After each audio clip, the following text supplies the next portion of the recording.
কারো কাছে দেশ বিক্রি করে না, যারা বলে তারাই বিক্রি হয়ে গেছে বললেন প্রধানমন্ত্রী। সিলেট সুনামগঞ্জে বন্যা পরিস্থিতির আরও উন্নতি, দৃশ্যমান ক্ষতচিহ্ন, ত্রাণ না পাওয়ার অভিযোগ।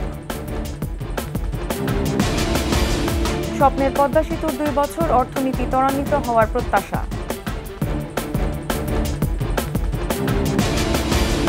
ছাগলকাণ্ডে গা ঢাকা মতিউরের প্রথম স্ত্রী লাকির, চেয়ারম্যানকে না পেয়ে বিড়ম্বনায় রায়পুরা উপজেলাবাসী।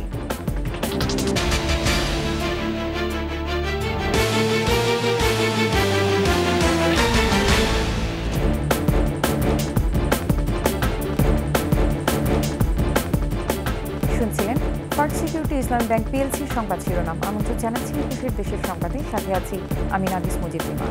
দর্শক, 21 টেলিভিশনের সংবাদ একই সাথে সরাসরি দেখতে পাবেন আমাদের ফেসবুক পেজ www.facebook.com/2124 অনলাইনে। জাতির পিতার কন্যা কারো কাছে দেশ বিক্রি করে না, যারা অভিযোগ করে তারাই ভারতের কাছে বিক্রি হয়েছে, এমন মন্তব্য করেছেন প্রধানমন্ত্রী শেখ হাসিনা। ভারতের সঙ্গে যোগাযোগ ব্যবস্থা উন্মুক্ত করায় বাংলাদেশেই লাভবান হয়েছে বলে জানান তিনি। বঙ্গবন্ধু কন্যা কাউকে ঈর্ষা করে না উল্লেখ করে ডক্টর ইউনূসকে মুখোমুখি হবার আহ্বান জানান প্রধানমন্ত্রী। বিস্তারিত আকবর হোসেন সুমনের রিপোর্টে। বিজেপি নেতৃত্বাধীন জোট টানা তৃতীয়বারের মতো সরকার গঠন করার পর ভারতে কোনো সরকার প্রধান হিসেবে প্রথম দ্বিপক্ষীয় সফর করেন প্রধানমন্ত্রী শেখ হাসিনা। এই সফরে 2 প্রতিবেশী দেশের মধ্যে ক্রমবর্ধমান সম্পর্ককে আরও সুসংহত করতে 7টি নতুন এবং 3টি নবায়ন সহ 10টি সমঝোতা স্মারক স্বাক্ষর হয়েছে। নয়াদিল্লি সফর নিয়েই গণভবনে প্রধানমন্ত্রীর এই সংবাদ সম্মেলন। মিত্র শক্তি হিসেবে ভারতের সঙ্গে বাংলাদেশের স্বার্থে যোগাযোগ ব্যবস্থা উন্মুক্তকরণ সংক্রান্ত চুক্তি নিয়ে সমালোচনাকারীদের কড়া জবাব দেন প্রধানমন্ত্রী। আমরা তো দেখেছি যখন মিলিটারি ডিক্টেটরে এসেছে জিয়া, এরশাদ, খালেদা জিয়া উপর দিয়ে ভারত বিরোধী কথা বলেছে আর ভারতে যেয়ে তাদের পা ধরে বসে থেকেছে। এই সার্বভৌমত্ব রক্ষা এবং সক্রিয়তা বজায় রেখেই আমরা বন্ধুত্বপূর্ণ সম্পর্ক রেখেই কাজ করছি। আজকে এই যে আমরা সমস্ত যোগাযোগ ব্যবস্থা খুলে দিলাম, তাদের সবথেকে বেশি লাভবান তো আমাদের দেশের মানুষ। যেখানে বিক্রি আমরা করি না, যারা কথা বলে তারা বাঁচার জন্য অথবা ওই ইউজ মি মানে ব্যবহার করুন আমাকে, এই নিয়ে বসেই থাকে। এটা হলো বাস্তবতা। শেখ হাসিনা এই দেশকে বিক্রি করে না। গ্রামীণ ব্যাংক ও ডক্টর ইউনূস প্রসঙ্গে কর ফাঁকির মামলা নিয়ে অবস্থান পরিষ্কার করেন প্রধানমন্ত্রী। লেবাররা লেবার কোর্টে মামলা করছে, সেই মামলায় সে শাস্তি পেয়েছে, এখানে আমার কি দোষ? বরং আজকে তিনি যে উঠেছেন সেখানে সবথেকে বেশি সহযোগিতা তো আমি করেছিলাম, কারণ আমি ভাবতাম যে এটা বোধহয় খুব ভালো, মানুষের খুব দারিদ্র্যমুক্ত করে। কিন্তু ধীরে ধীরে পরবর্তীতে আমরা দেখলাম যে এটা দারিদ্র্যমুক্ত না, এটা দারিদ্র্য লালন পালন করে। সরকারের সমালোচনায় মুখর ডক্টর ইউনূসকে মুখোমুখি হবারও আহ্বান জানান বঙ্গবন্ধু কন্যা। সবথেকে বেশি যে করে তার বিরুদ্ধে এখন উনি গিবাদ গিয়ে বেড়াচ্ছেন। ওনার সঙ্গে ওনাকে আমার জেলাসি করার কী আছে? সে আসুক না, মাঠে আসুক, চলুক আমার সাথে। আমেরিকার ডিবেট হয় না, চলুক না, আসুক, কথা বলবো। শেখ হাসিনা কারোর সাথে জেলাসি করে না। Sheikh Hasina father of the নেশনের মেয়ে, বঙ্গবন্ধু শেখ মুজিবের মেয়ে। অন্তত এই জায়গাটায় কেউ আসতে পারবে না, আর সেটাই আমার গর্ব। তিস্তা প্রকল্প নিয়ে ভারত বাংলাদেশ 2 দেশের প্রস্তাবই বিবেচনার আশ্বাস দেন প্রধানমন্ত্রী। যে প্রস্তাব গ্রহণযোগ্য হবে দেশের কল্যাণে সেই প্রস্তাব নিয়েই এগোবে বাংলাদেশ। আমার কাছে এটাই সবথেকে বেশি গুরুত্ব, যে আমার দেশের মানুষের কল্যাণে, মানুষের উন্নয়নে এবং বিশেষ করে দেশটাকে উন্নয়নে করার জন্য যার সঙ্গে যতটুকু বন্ধুত্ব দরকার আমি সেটা করে যাচ্ছি। অসৎ উপায়ে অর্থ উপার্জন করে দেশ ছেড়ে বিদেশে পালিয়ে যাওয়াদের বিষয়ে ক্ষোভ প্রকাশ করেন প্রধানমন্ত্রী। টাকা পয়সার লোভ এত বেড়ে যায় যে দেশ থুয়ে বিদেশে রাখতে যে তারপরে শেষে দেশ ছেড়েই ভাগতে হয়, যে সেই অর্থ বানিয়ে লাভটা কি হলো? আকবর হোসেন সুমন, 21 টেলিভিশন, ঢাকা। সিলেট ও সুনামগঞ্জে নদীর পানি কমতে থাকায় বন্যা পরিস্থিতির আরও উন্নতি হয়েছে, তবে দৃশ্যমান হচ্ছে ক্ষতচিহ্ন। সুনামগঞ্জে ক্ষতিগ্রস্ত হয়েছে 240 কিলোমিটার রাস্তা। এদিকে সিলেটে আশ্রয়কেন্দ্র ছেড়ে বাড়িতে ফিরে নানা ভোগান্তিতে পড়েছেন বানভাসীরা। প্রতিনিধিদের সহায়তা আরও জানাচ্ছেন খুরশিদ আলম মুকুল। গত কয়েকদিন ধরে সিলেট ও সুনামগঞ্জের বিভিন্ন এলাকায় বন্যায় বিপর্যস্ত জনজীবন। তবে বৃষ্টিপাত কমে আসায় সিলেট বিভাগে সার্বিক বন্যা পরিস্থিতির আরও উন্নতি হয়েছে। সিলেটে সোমবার একদিনেই আশ্রয়কেন্দ্র ছেড়েছেন 10,000 মানুষ। তবে এখনও পানিবন্দী 8 লাখ মানুষ। 279টি আশ্রয়কেন্দ্রে রয়েছেন 13,000 মানুষ। আশ্রয়কেন্দ্র ছাড়া মানুষ বাড়িতে গিয়েও পড়ছেন নানা ভোগান্তিতে।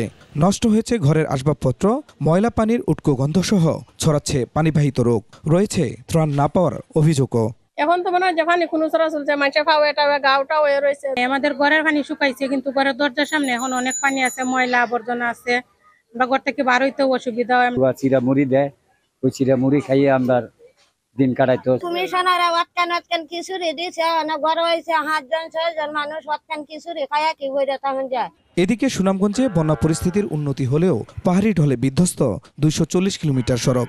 এসব সড়কে যাতায়াতে দুর্ভোগ পোহাচ্ছেন স্থানীয়রা। পাহাড়ি ঢলে ওই রাস্তাগুলো অনেক ক্ষতিগ্রস্ত হয় এবং সাধারণ মানুষের চলাফেরা অনেক দুর্ভোগ পোহাইতে হয়। পানি দেনকে ঘরে বিছুন দিয়ে ভাঙ্গালেছে বাইরে থেকে আবার মাটি নিয়ে এসে দিচ্ছি, ঘরে ওদিকে ভাঙ্গালেছে। আপনারা যায় দেখতে পারেন। এই দেখুক আমার পিছনে যে পরিস্থিতি, আমার এই যে রাস্তাঘাট ভাঙ্গিয়া, গোরদুয়ারে বালু সাবধান করে রাখতে পারি না। এরপরে এই বছরের ফাইনে দেখুক এই সারা রাস্তা কি হয়েছে। 11 উপজেলার মধ্যে দুয়ারা বাজার, ছাতক, সুনামগঞ্জ সদর ও তাহিরপুর সহ বন্যা কবলিত এলাকার 120 কিলোমিটার সড়ক ক্ষতিগ্রস্ত হয়েছে। তবে বন্যার পানি একেবারে নেমে গেলে প্রকৃত ক্ষয়ক্ষতির চিত্র পাওয়া যাবে বলে মনে করছে সড়ক বিভাগ। যেহেতু সুনামগঞ্জ জেলায় প্রায় প্রতি বছরই বন্যা হয়, সেক্ষেত্রে আমাদের সড়ক বাঁধ রক্ষার্থে যদি আমাদের এই যে কংক্রিট স্লোপ প্রোটেকশনের কাজ যদি করা যায় আর কি, তাহলে এই সড়ক বাঁধ বা যেটা সড়কের শোল্ডার, এটা প্রতি বছর ক্ষতিগ্রস্ত হবে না। কুড়িগ্রামে নদী তীরবর্তী চর ও নিম্নাঞ্চলের বাড়ি ঘরে এখনও পানি থাকায় দুর্ভোগ কমেনি বানভাসীদের। অনেকে গবাদি পশু সহ আশ্রয় নিয়েছেন বন্যা নিয়ন্ত্রণ বাঁধে। রাস্তাঘাট তলিয়ে থাকায় ব্যাহত হচ্ছে সড়ক যোগাযোগ। খুরশিদ আলম মুকুল, 21 টেলিভিশন। এদিকে বন্যায় ক্ষতিগ্রস্তদের বসতবাড়ি মেরামতে টিন ও নগদ অর্থ সহযোগিতার আশ্বাস দিয়েছেন বস্ত্র ও পাটমন্ত্রী জাহাঙ্গীর কবির নানক। দুপুরে সুনামগঞ্জের তাহিরপুর উপজেলায় বানভাসী পরিবারের মাঝে ত্রাণ বিতরণ করেন তিনি। সাংবাদিকদের পাটমন্ত্রী বলেন, বন্যা মোকাবেলায় নদী খনন প্রকল্প বাস্তবায়ন এবং হাওড়ের বসতবাড়ি রক্ষায় গাইডওয়াল নির্মাণ করা হবে। বন্যার্তদের পাশে না দাঁড়ানোয় বিএনপির সমালোচনাও করেন তিনি।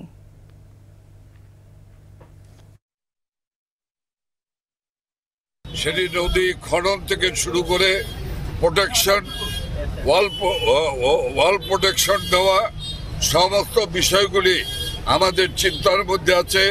স্থানীয় প্রশাসন, জেলা প্রশাসন এ ব্যাপারে জরুরি বার্তা বাড়িয়েছেন। আমরা সামগ্রিকভাবে একটি পরিকল্পনা নিয়ে আমাদের সরকার এগিয়ে যাচ্ছে। কোটি মানুষের আকাঙ্ক্ষা পূরণের অবকাঠামো পদ্মা সেতু নির্মাণের কারিগরি ও প্রাকৃতিক প্রতিকূলতাকে পেছনে ফেলে 2 বছর আগে এই দিনে খুলেছিল দক্ষিণের দুয়ার।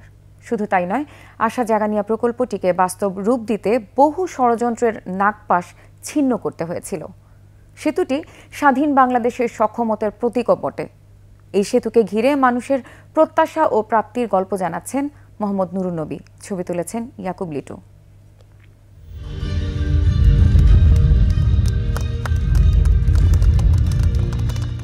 স্বপ্ন এবার হাতের মুঠোয়। সুইচ চেপে পদ্মা সেতুর ফলক উন্মোচন করলেন বঙ্গবন্ধু কন্যা শেখ হাসিনা। 25 জুন 2022। দিনটির এই চিত্র বাঙালির মানসপটে অম্লান হয়ে থাকবে বহুদিন। 6.15 কিলোমিটারের সেতুর চালু বাঙালির মানমর্যাদা পৌঁছে দিয়েছিল অনন্য উচ্চতায়। দীর্ঘ সময়ের অচলায়তন ভেঙে এক সুতায় বেঁধেছিল একটি সেতু। সেই রোমাঞ্চকর গল্প এখনো আলোচিত হয় বয়োবৃদ্ধ সহ সবার মাঝে। আগে কোনোদিন চিন্তা করছি না এত সুযোগ হইব, তো আল্লাহ সুযোগ করে দিছে। আগে লাগছিল 3 ঘন্টা, এখন থেকে 5 মিনিটে পার হইতে পারতো না। লোক পাইতো না কি করতো, কান্দাকাটি করতো। তাগুলিকে সুযোগ সুবিধা অনেক বেশি হয়েছে। শুধু যাতায়াতকে সহজ ও নিরাপদ করেছে এজন্য নয়, এ যে অর্থনৈতিক মুক্তির অন্যতম জিয়ানকাঠি। বড় প্রতিবন্ধকতা, যোগাযোগ বিচ্ছিন্নতার অবসান করে সহজ করেছে দক্ষিণ পশ্চিমাঞ্চলের 21 জেলার মানুষের পথ চলাকে। পথ দূরত্বের সময়ের ব্যবধান কমেছে কল্পনাতীত। এখন আমরা পদ্মা সেতু দিয়ে অনেকটা ভালোভাবেই যাচ্ছি। 15 ঘন্টা 16 ঘন্টা লাগবে, এখন তো অল্প যাইতেছে। আমরা এখন যদি ঢাকা যাই দিনের মধ্যে যাইতে পারি। আগে তো খুলনা থেকে যারা যাইতো তারা চিন্তাই করতো না যে কিভাবে যাবো এত দূর, এত ভোগান্তি পার হয়ে।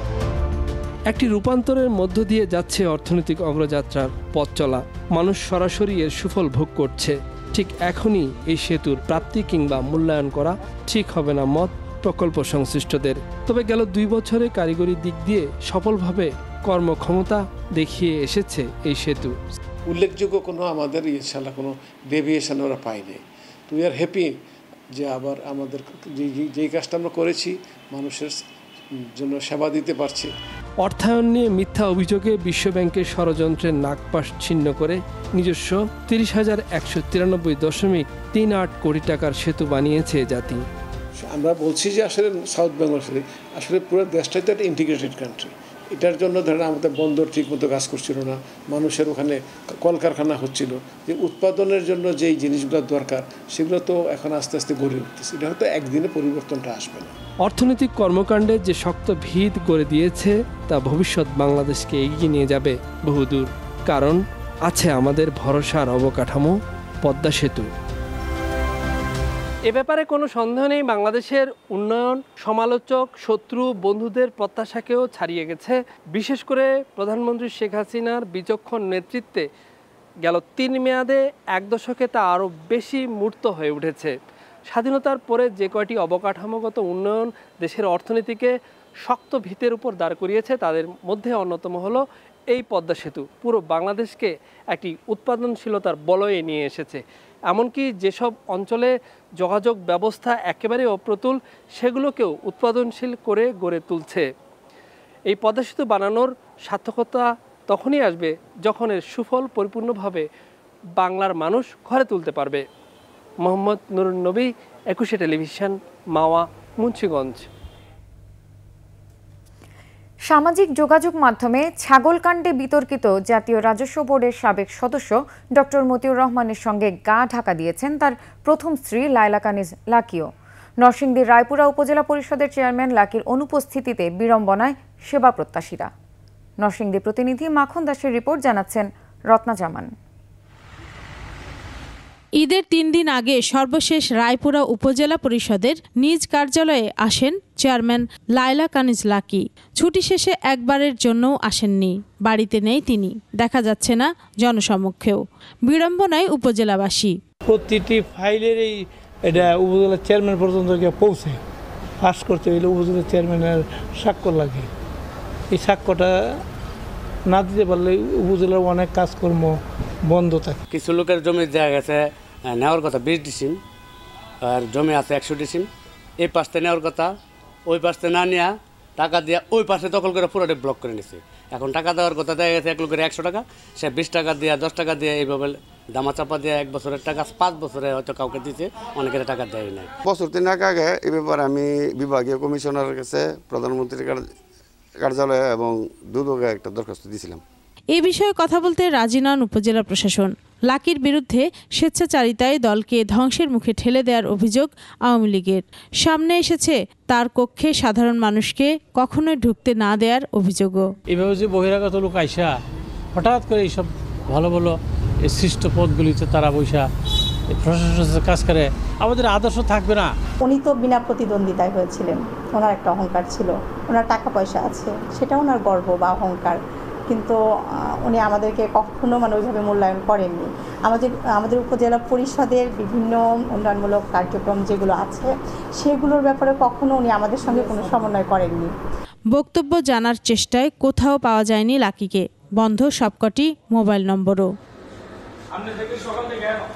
রাজস্ব কর্মকর্তা মতিউরের প্রথম স্ত্রী লাকি ছিলেন সরকারি তিতুমির কলেজের সহযোগী অধ্যাপক। চাকরি ছেড়ে 2022 সালে রাজনীতিতে এসেই বিনা প্রতিদ্বন্দ্বিতায় রায়পুরা উপজেলা পরিষদের চেয়ারম্যান হন তিনি।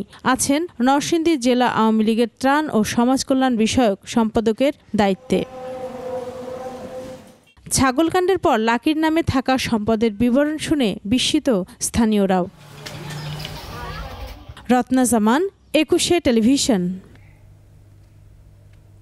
নিচ্ছি সংবাদ বিরতি, যখন ফিরছি তখন অন্যান্য খবরের সঙ্গে আরও যা থাকবে। বৈরী আবহাওয়ায় চাঁপাইনবাবগঞ্জে আমের ফলন বিপর্যয়, উৎপাদন লক্ষ্যমাত্রা পূরণ না হওয়ার আশঙ্কা। আবার আমন্ত্রণ ২১ দেশের সংবাদে। সামাজিক বিচারের মাধ্যমে মামলা কমিয়ে আনা সম্ভব বলে মন্তব্য করেছেন প্রধান বিচারপতি ওবায়দুল হাসান। সকালে নাটোর জেলা ও দায়রা জজ আদালত প্রাঙ্গণে বিচারপ্রার্থীদের বিশ্রামাগার ন্যায়কুঞ্জ উদ্বোধন করেন তিনি। জেলা আইনজীবী সমিতির সংবর্ধনার জবাবে প্রধান বিচারপতি বলেন, মামলা জট কমাতে চেষ্টা করছে বিচার বিভাগ, তবে সামাজিক সচেতনতা বাড়লে তুচ্ছ ঘটনা নিয়ে মামলা হবে না এবং অনেকাংশে কমে যাবে।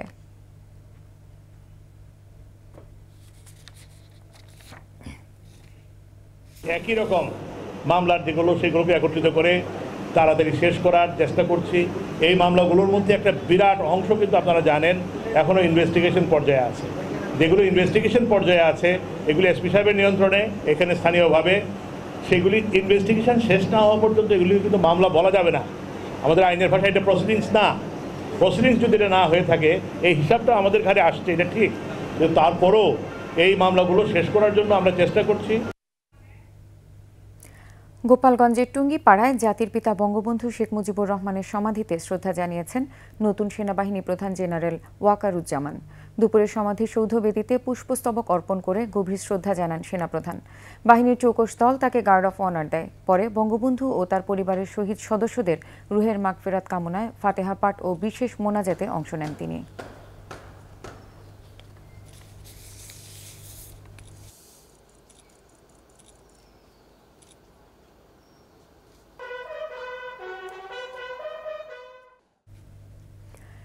সত্তর শতাংশ আম গাছে মুকুল এলেও বৈরী আবহাওয়ায় মুকুল ঝরে যাওয়ায় এবার আমের রাজধানী চাঁপাইনবাবগঞ্জে ফলন বিপর্যয় ঘটেছে। এতে আম উৎপাদনের লক্ষ্যমাত্রার অর্ধেকও পূরণ হবে না বলে আশঙ্কা করছে কৃষি বিভাগ। চাঁপাইনবাবগঞ্জ প্রতিনিধি আমিনুল ইসলাম তন্ময়ের রিপোর্ট, জানাচ্ছেন রত্না জামান। এই মৌসুমে চাঁপাইনবাবগঞ্জে ২১,০৬০ হেক্টর জমিতে ২৪ লাখ আম গাছে মুকুল এসেছিল ৭০%। বৈরী আবহাওয়ার কারণে টিকেছে ৩০%। আমের উচ্চ মূল্যের কারণে বর্তমানে ব্যবসা পরিস্থিতি একটু খুব কম। চাঁপাইনবাবগঞ্জের কনসার্ট আম বাজারের ব্যবসায়ীরা বলছেন, ফলন বিপর্যয়ের কারণে এবার আমের দাম সর্বোচ্চ। মৌসুমের সুমিষ্ট রসালো ফল আম সাধারণ মানুষের ক্রয় ক্ষমতার বাইরে। যাদের আম হয়েছে তারা হাসছে, তার কারণ আম বেচে তারা অনেক টাকা পাচ্ছে। এবার হিমসাগর বেচছি আপনার ৫,০০০ টাকা, ৪,৫০০ টাকা মন। গতবার ওই হিমসাগর বেচছি আপনার ১,৫০০ টাকা মন। প্রাকৃতিক কারণে আমের ফলন কম হয়, বাজারে আম কম উঠেছে এবং চাষিরা আমের দাম পাচ্ছে, ব্যবসায়ী খুশি এবং চাষিরাও খুশি। চাঁপাইনবাবগঞ্জ আম উৎপাদক সমবায় সমিতি বলছে, মৌসুমে এখানে প্রতিদিন কোটি টাকার আম বেচা কেনা হলেও কনসার্ট আম বাজারে দৌরাত্ম্য রয়েছে মধ্যস্বত্বভোগীদের। মধ্যস্বত্বভোগী ওরা কিন্তু প্রতি মনে কিন্তু ৫০০ থেকে ১,০০০ টাকা লাভ করে। তো এটা যদি যারা আড়তদার বা হাট ম্যানেজমেন্ট কমিটিটা যদি নিয়ন্ত্রণ করে ফরিয়ারা, তাহলে কিন্তু চাষিরও উপকৃত হবে। চাহিদার তুলনায় বাজারে আম সরবরাহ কম, দাম বেড়েছে তুলনামূলকভাবে অনেক বেশি, বলছেন আম গবেষণা কেন্দ্রের কর্মকর্তা। আম প্রায় 50% আম এবার পাওয়া যাবে, তবে আমের দাম এবার অত্যাধিক বেশি হয়েছে, হয়তো এই দিক দিয়ে কৃষকের ক্ষতি কিছুটা হয়তো পুষিয়ে যাবে। কৃষি বিভাগ বলছে, এই মৌসুমে ৭০% গাছে মুকুল এসেছিল। আম উৎপাদনের লক্ষ্যমাত্রা নির্ধারণ করা হয়েছিল ৪.৫ লাখ টন, যার অর্ধেকও পূরণ হবে না বলে। রত্না জামান, ২১ টেলিভিশন। ময়মনসিংহের সড়ক মহাসড়কে দাপে বেড়াচ্ছে ৩ চাকার অবৈধ যান, সিএনজি, অটোরিকশা ও মাহেন্দ্র। দুঃসহ যানজটের সঙ্গে অহরহ ঘটছে দুর্ঘটনা, বাড়ছে মৃত্যু। চালকরা বলছেন, নিয়মিত চাঁদা দিয়ে এসব যান চালাচ্ছেন তারা। ময়মনসিংহ বিভাগীয় প্রতিনিধি আতাউর রহমান জুয়েলের তথ্যচিত্রে আরও জানাচ্ছেন সমর ইসলাম। ময়মনসিংহের সড়ক মহাসড়কের বিভিন্ন পয়েন্টে ৩ চাকার অবৈধ যান, সিএনজি, অটোরিকশা ও মাহেন্দ্র থেকে শ্রমিক সংগঠনের নামে এভাবেই চলছে চাঁদাবাজি। চালকরাও বলছেন, নিয়মিত চাঁদা দিয়েই এগুলো চালাচ্ছেন তারা, অথচ পুলিশের দাবি সড়কে এখন চাঁদাবাজি নেই। এখান থেকে মনে করেন যে বোলেরো থেকে চরপাড়া পর্যন্ত ৫০০ টাকার মতো জিপি আছে। এই সোমবালা শোরুম থেকে ১২ হয়, এই সোমবালা খালি গেট পাস সার্টিফিকেট দেয়। এছাড়া আর কিছু না, কাগজপত্র নাই। চাঁদাবাজি, আমরা সড়কে এখন চাঁদাবাজি নাই বললেই চলে। আমরা এই বিষয়ে একদমই জিরো টলারেন্সে আছি। এটা হয়তো এখনো একটা গুজবের মধ্যে থাকতে পারে। দুঃসহ যানজটে দুর্ভোগে স্থানীয়রা। গত 5 মাসে প্রায় 150 দুর্ঘটনায় মারা গেছেন 145 জন। চলাচলে, হাঁটাহাঁটিতে এবং প্রায়শই এখানে অ্যাক্সিডেন্ট হচ্ছে আমরা দেখতে পাচ্ছি। প্রায় জ্যাম বাজে যাইতেছে। প্রশাসনে ওটা ঘুষ খায় না, 200 টাকা প্রশাসনে এত গুঞ্জা দিলে প্রশাসনে জায়গা, প্রশাসনে কিছু করেন নাই। অবৈধ এই যান চলাচলে সড়ক দুর্ঘটনা বাড়ার কথা স্বীকারও করেছে বিআরটিএ। এখানে বৈধ যানবাহন যেরকম বাস বা পণ্যবাহী গাড়ি চলছে, পাশাপাশি এই অবৈধ গাড়িগুলো ওর সঙ্গে চলছে। 3 হুইলারগুলোর ড্রাইভারদেরকে আমরা ট্রেনিং দিয়ে বৈধ লাইসেন্সের আওতায় এবং গাড়িগুলো রেজিস্ট্রেশন দিয়ে বৈধতা নিয়ে আসলে এটা শৃঙ্খলা অনেকটা ফিরে আসবে। সড়ক মহাসড়কে সিএনজি অটোরিকশা ও মাহেন্দ্র চলাচলে স্থায়ী নিষেধাজ্ঞা চান ময়মনসিংহবাসী। সমর ইসলাম, 21 টেলিভিশন। সরবরাহ কমায় দিনাজপুরের হিলিতে পেঁয়াজের দাম বেড়েছে কেজিতে 10 টাকা। দুদিন আগে প্রতি কেজি দেশি পেঁয়াজ 80 টাকা দরে বিক্রি হলেও এখন বেড়ে দাঁড়িয়েছে 90 টাকায়। আবারও দাম বাড়ায় বিপাকে নিম্ন আয়ের মানুষজন। বিক্রেতারা জানান, ভারত থেকে আমদানি ও দেশি পেঁয়াজের সরবরাহ ভালো থাকায় দামও স্থিতিশীল ছিল। কিন্তু ঈদুল আজহা উপলক্ষে 14 থেকে 21 জুন টানা 8 দিন হিলি সহ দেশের বিভিন্ন স্থলবন্দর দিয়ে পেঁয়াজ আমদানি বন্ধ থাকে। এতে সরবরাহ কমায় দেশি পেঁয়াজের উপর চাপ বেড়ে গেছে।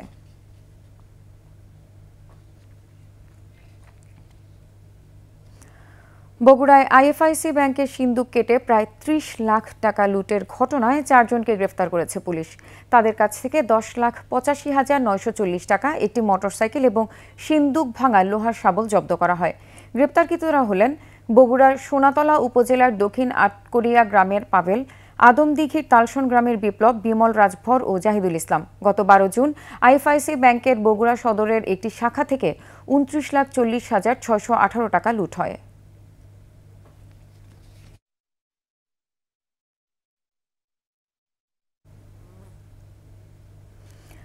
প্রধানমন্ত্রীর হস্তক্ষেপ কামনা করেছেন কুয়েত ও সৌদি আরবে প্রতারণার ফাঁদে পড়ে সর্বশান্ত হওয়া রংপুরের একটি পরিবার। দুপুরে মিঠাপুকুর উপজেলার মাঠেরহাট জামালপুর গ্রামের বিপুল মিয়া সংবাদ সম্মেলনে জানান, 2004 সালে বৈধভাবে কুয়েতে গিয়ে ওতাইবি কোম্পানিতে লাইট জেনারেল ওয়ার্কার হিসেবে মাসিক 60 দিনারে চাকরি করলেও তাকে দেয়া হতো 45 দিনার। প্রতিবাদ করায় পাসপোর্ট আটকে ষড়যন্ত্রের মাধ্যমে তাকে দেশে পাঠিয়ে দেওয়া হয়। পরে তিনি সৌদি গিয়েও একই ধরনের প্রতারণার শিকার হন। 4 বছর চাকরি করে 13 মাসে 19,500 রিয়াল বকেয়া রেখে তাকে দেশে ফেরত পাঠানো হয়।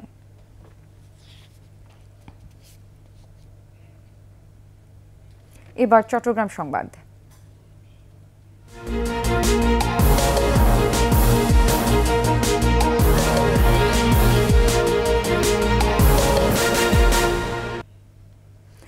চলতি অর্থ বছরে রাজস্ব আদায়ের লক্ষ্যমাত্রা পূরণ করতে পারেনি চট্টগ্রাম কাস্টমস হাউস।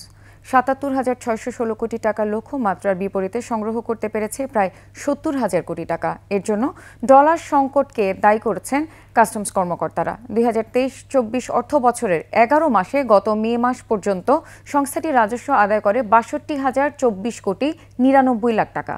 চলতি জুন মাসে আদায় হয়েছে ৭,০০০ কোটি টাকা। তবে 2022-23 অর্থ বছরের তুলনায় ৩৯২ কোটি ৩৩ লাখ টাকা বেশি আদায় হয়েছে।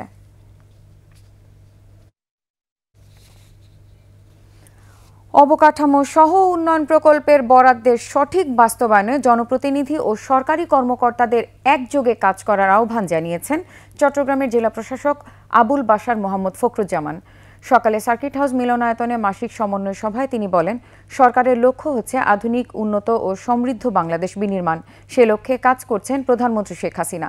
তার এই স্বপ্ন বাস্তবায়নে সবাইকে একযোগে কাজ করতে হবে। সভায় চট্টগ্রাম জেলার 14 উপজেলা পরিষদের চেয়ারম্যান সহ জনপ্রতিনিধি, উপজেলা নির্বাহী কর্মকর্তা সহ সরকারি কর্মকর্তারা উপস্থিত ছিলেন।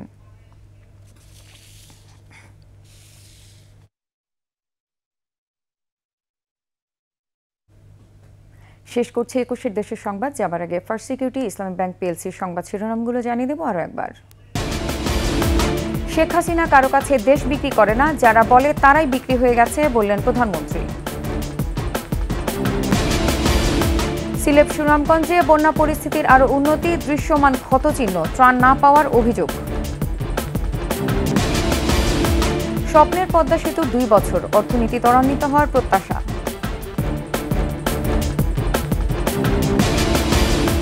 ছাগলকাণ্ডে গা ঢাকা মতিউরের প্রথম স্ত্রী লাকির, চেয়ারম্যানকে না পেয়ে বিড়ম্বনায় রায়পুরা উপজেলাবাসী।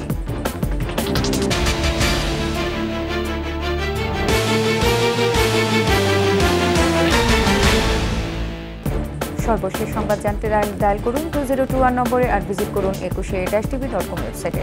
এছাড়া ফেসবুকে ভিজিট করতে পারেন www.facebook.com/2124 অনলাইনে।